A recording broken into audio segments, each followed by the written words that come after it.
Kalau misalnya nih si A sama si B itu sama-sama saling sayang, kita mau LDR sejauh apapun, selama apapun, kita nggak akan ada rasa bosan kalau misalnya saling sayang.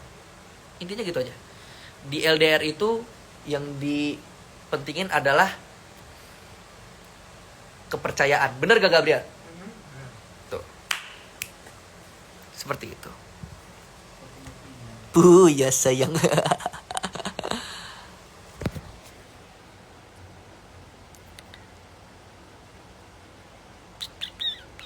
Tadi ada yang nanya tuh, apa tuh, aku penasaran tuh, pengen balesin. Avan mode galau, bukan mode galau, nggak ada galau-galaunya guys.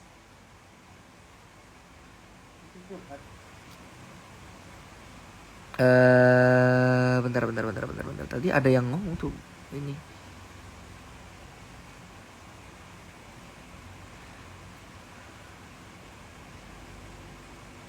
Cara dapetin cowok setia gimana?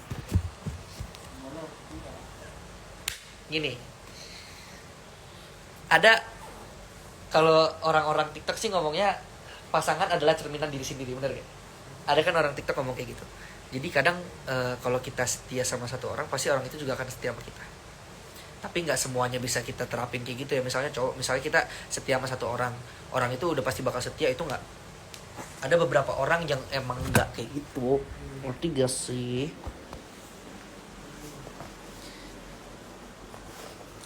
Kenapa anak perempuan pertama itu selalu salah di mata keluarganya? Enggak perempuan doang, laki-laki juga. Karena apa? Menurut dari aku ya, dari aku sendiri, aku mikirnya mereka tuh punya harapan yang besar gitu loh sama anak perempuan pertama, anak laki-laki pertama. Karena anak laki-laki pertama, anak perempuan pertama itu yang bisa diandalkan di keluarganya, yang akan menjaga adik-adiknya kalau punya adik, yang bisa menjaga orang tuanya ketika di masa tua. Jadi kenapa mereka bisa nyalain itu? Karena mereka sayang. Sayangnya orang tua tuh beda-beda guys. Ada yang keras, ada yang lembut, cara kerja, cara ngedidiknya. Ada yang bodoh amat, ya udah, asalkan lu melakukan hal yang benar gitu. Van, kenapa kalau udah putus gak bisa diperjuangin lagi? Tergantung sih. Sebenarnya ada yang bisa diperjuangin, ada yang nggak bisa diperjuangin. Tergantung masalah putusnya tuh apa gitu.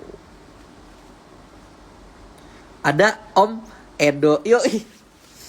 Ada Om Brit guys. Halo Om Brit. Om Brit belum tidur. Lagi ini, Om Brit lagi buka sesi curhat. Yoi. Bener banget Van. Bener lah. Kenapa cowok suka sama kita tapi kadang gak mau ngungkapin? Karena belum siap. Ada yang belum siap, ada yang emang gak berani. Tapi dari aku sih, kalau misalnya aku ya, aku kalau suka sama seseorang pasti aku akan ngomong, gue suka sama lo. Masalah diterima atau enggaknya urusan nanti, yang penting gue udah confess duluan. Jadi perasaan gue udah nggak menggebu-gebu lagi, udah kayak nggak penasaran lagi. Seperti itu. Fan, aku sama dia udah 7 tahun bersama. Setahun terakhir aku ditinggal karena selama ini dia suka sama sahabatku sendiri. Wah, berat sekali. Itu berat sih.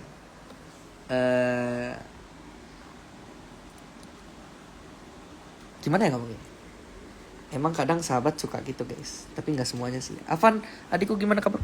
Halo Bang Tapak, apa kabar Bang Tapak? Aku baik, alhamdulillah. Gimana kabar Bang Tapak?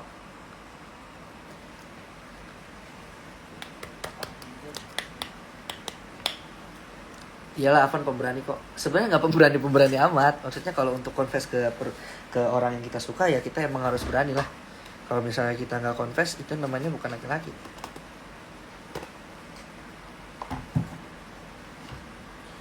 Cara dapat feedback gimana? Nah, kalau itu gue nggak ngerti tuh. Pin. Balik lagi ke determinan luar. Oh iya, benar. Pasangan kita adalah cerminan kita, kalau kata Kevin ya. Jadi kalau mau dapat feedback, kalian harus ngasih feedback yang emang bener-bener bikin dia nyaman sama lo gitu. Kalau misalnya kita udah ngejalanin hubungan udah 4 bulan nih misalnya, tapi nggak ada tanggal jadian, gimana sih rasanya? Itu lebih ke KHTS gak sih?